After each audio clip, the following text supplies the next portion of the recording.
You're at Stanford and you're at the MIT as well. So what's driving you right now, and what was the book about? Like, why publish this now? If you look around all the topics that are happening this week, there's so much about AI and how it's going to be impacting our world. And 3.5 years ago, I started writing this book. And that was when I think a lot of these issues started to come up, but it hasn't really hit the fan. And over the last year to two, I think we are starting to see these issues becoming much more real. And I wrote this because I feel like right now our society is at kind of a ledge on a hill where we could roll one side or the other. One side, if we use this technology well, it can really bring a world of abundance to us. It can bring, better medicine, free energy, better food, etc. But on the other side, if it's used for domination and weapons and hoarding, we will have greater inequality. We will have more conflict, and we will probably push ourselves into a third world war. And what we decide over the next 5 years really will put us into that one side or the other for the next 1,000 years, essentially. So is that the reason why you came to Davos with that? And that is actually the main reason, because the people that are going to be able to actually change the direction of where we fall or which side we land on are the people that are here, both the delegates that are coming, but also a lot of the state leaders that are here. Because I feel like the biggest, we could always do things from the grassroots, but it takes a lot of time. Unfortunately, right now, there's so much urgency that if we use traditional means, it may not get there in time. And I think that's what worried me. That's why I wrote this book. And that's why recently I wrote another paper for Stanford, which is called Beyond Rivalry. And we need to move the world beyond today's AI arms race or geopolitical competition into a world where we work together and turn AI into a public good, into a global public good. In fact, if we don't do that, then it's inevitable we will get into a dark ending for us, because the current forces that are and the current institutions in our society forces us to maximize profit, forces us to hoard energy, hoard power, hoard money. And when you then add the superpower of AI on top of that, it accelerates everything to a rate which our society cannot manage to get out of. But I love the idea.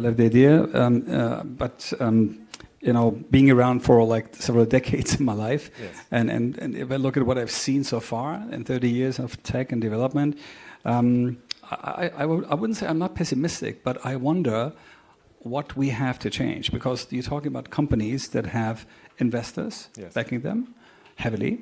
I think it's unprecedented how much money ever went into one technology alone yes. in humanity in such a short time.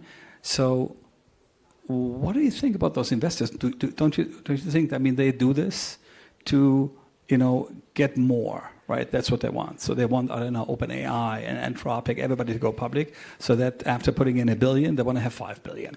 Yeah. Whatever. That's our system, right? That's the base of capitalism. This is exactly the problem today, is that the governments around the world, particularly the ones in America, are co-opted by people in Silicon Valley, and particularly by the investors in Silicon Valley, who then have invested in these companies who now are part of the government or are very influential in the government.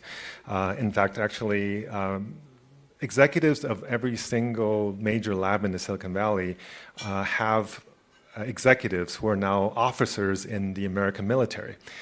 And they were recruited to be part of these security and defense efforts. In fact, 2-3 weeks ago, or maybe a month ago, the Genesis project was announced, which I'm sure you're familiar with, which essentially puts all of the data from the 17 national labs in America in the hands of these private companies. And these data includes things like nuclear, chemical, biological, which could be used for weapons, could be used for curing disease, but probably more easily could be used for creating disease, right? And unfortunately, private companies don't have a very good history of keeping security data very secure.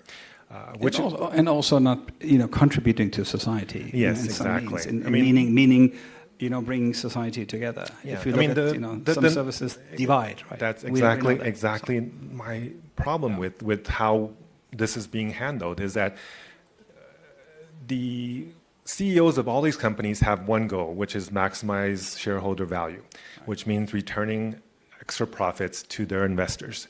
And most of them are actually private investors, right? There's a few public companies in there as well.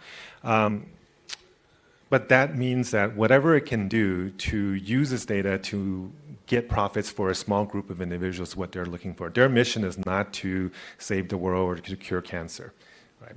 And the faster we get to AGI, which is what everybody's trying to get to, the faster you put the world into a state of turmoil and instability. And I think that's something that, unfortunately, the investors are not necessarily very high priority in their issues. But as government leaders that are in DC, that actually should be their priority, is to how to serve their constituents, how to have a stable country and a stable world. Would you pledge for a hold? I remember, I don't know, was it last year? There was a group of people, or some people just demanding to just hold and stop before, and take the time to actually come up with, a framework for this technology, because there's so much that we don't know about it, that it is actually too dangerous. Because I'm thinking, what could be a process? What could be something we can propose? Should it be the governmental side? What do you propose? Is it the governmental side that maybe should start regulating tough and force those companies to rethink what they do? Or what can we do? So there's 2 points to that. One is the people that were proposing for the pause, or 6-month pause. First of all, 6 months is not really going to change things one way or the other. Is that they were afraid of AI becoming AGI, which becomes super AI, which then turns into robots that turns this into batteries. That's what they're afraid of. My fear is actually a lot less about the runaway AI robots and much more about the misuse of this technology by humans. There's actually zero evidence today that as AI gets smarter, they become more dangerous or they somehow want to, kill all humans. But there is 100% evidence that when humans get access to tools that gives them power, they will misuse it. So I would definitely request that governments around the world, and particularly in the US, think about how to put itself into the position where it makes these companies think about the outcomes of what they're creating and how it could be misused. And unfortunately, most of the safety teams in these organizations have either been disbanded or have been reduced, which means that it is much more lower priority than it has ever been. But also from your government right now in the US, do you really expect anybody to care? This is actually one of the reasons why I'm here, because I don't think this is something that should be decided just by the American government, because whatever decisions are made here, it will impact the world, and it will impact all of you, your children, your grandchildren.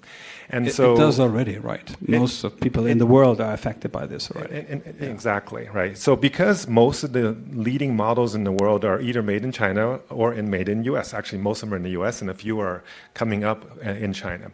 So the people of these two countries are essentially creating the tools that will impact where things are going. The difference is America has one goal with their labs. All of their labs have a single goal, which is to get to AGI first. If you talk to the labs in China, and I have, their goal is, how do I make a technology that can grow the economy? How can I make it? They actually have something called the AI Plus plan, which is AI plus medicine, AI plus agriculture, AI plus manufacturing, et cetera, et cetera. Whereas the American position right now is we are in a race with China. We need to get there before they get there. But China is actually not racing with America because China is telling their labs, don't buy American chips. We want you to buy Chinese chips because we don't want to be dependent on America. If they were actually in a race with America, they would buy any chip that they can get from America. And they would not be making their models open source. Every major leading model in China is actually an open source model, which makes it available to the rest of the world. In fact, most of the startups around the world right now are using Chinese models because they have full access, full license to use it and to change it. So is this, what is your, I mean, you're here with that mission. When I listen to you, I understand that probably it is the governmental side that has to take a step here because you don't expect this from the private sector. You don't expect this from these private companies. Obviously not. Yes. I think we haven't seen it in the past, and I think we will not expect it in the future. Yes, I hope that the governments would step up. But I mean, there are a few individuals in the industry who have spoken up. People like Hinton or even Demis Hassabis from Google. Some other people have, I think LeCun mentioned some of this as well. So there are people who have talked about it, but I don't think there's right now the will to really take action. So it really is, the impetus is on the government to actually instill a little bit extra force on it. And it's not just about stopping and slowing. It's also about, even if you don't stop it, which actually I think it's impossible to stop, but it is actually possible to encourage them to work together, encourage them to share data, encourage them not to duplicate efforts. We have hundreds of labs around the world all trying to do the exact same thing. And every 1 or 2 weeks, they switch spots and who's number 1 or number 2 or number 3 with 1 or 2% difference in performance. Really, this is why we have the energy issues that we have, or the water issues, or the lack of GPUs or the lack of memory, because everybody's trying to get the same resources to make the same things, which makes zero economic sense. Actually, it also is not really good for the investors, because those investors who are investing tens of billions, sometimes hundreds of billions of dollars into these projects, they are investing into a commodity product right now. Because when everything is within 1 or 2%, and actually half of them are free because they're coming from China, there is no way to differentiate. And having a model that's ahead for 1 week that you spend $10 billion training, there's no way to recoup that investment. So it really would actually make sense, both from the economic and business perspective, as well as from a resource perspective, as well as from a safety perspective, to do more working together. Okay. I have one last question, and I would like your opinion on that. I was in a discussion that I participated with Scott Galloway from NYU Stern, and it was interesting. And there was a question what he thinks about AI. And he is outspoken on not investing in it because he doesn't believe in it. Yeah. But what's interesting, he said that he sees artificial intelligence maybe rather becoming a technology that is like ubiquitous, like everywhere. And he compared it with the technology that we all use, which I found very interesting. And he said, somebody invented flying. Right? Remember the Wright brothers, like a long time ago? Somebody invented flying.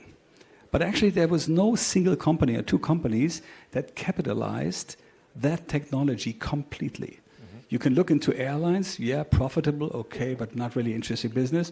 Running airports, okay, not really. Still, humanity uses this. Since its beginning, it's used everywhere. And he said, maybe we move towards a world where we have AI everywhere, but it's not 1 or 2 companies, cashing in on everything, but it will be free.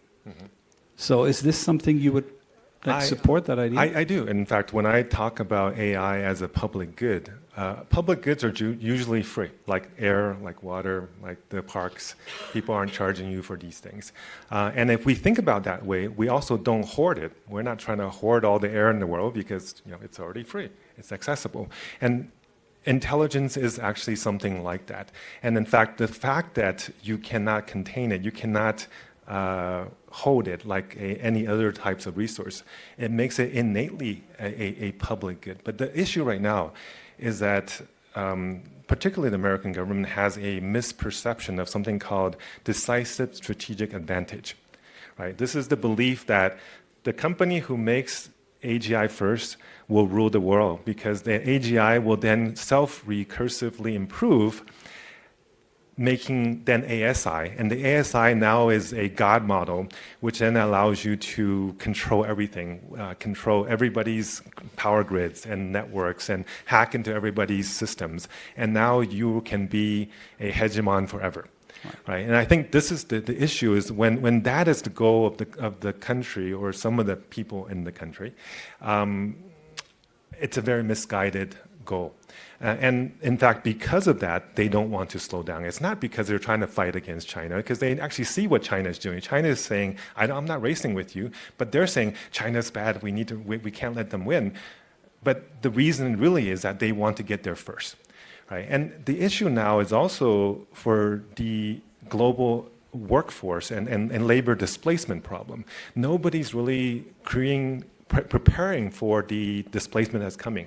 Whether or not you get AGI, the technology, even the technology that we have today, which is improving drastically on a weekly and monthly basis, when it is deployed into industry, it will greatly affect the workforce, and the amount of people that is going to be affected is actually significant, particularly in developed countries. Around 60 to 70% of the workforce in America and in Western Europe are white collar, and white collar workers are the first group to be displaced by AI.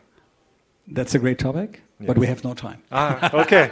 That's a separate conversation, Yes. only around that, right? So I want to thank you, Alvin, for coming. So all the best for your project. Yes. That we maybe a lot of people here in the room support that idea. So let's see what we all can do together, because I think we need the people to step in here as well. And all the best for your future work. Thank you so much for coming. No, thank you, Stefan, for making this topic something that we're talking about. And talk to your leaders, even if you're not from America. Talk to your leaders and have them start to show an example of how proper government should work. Thank you.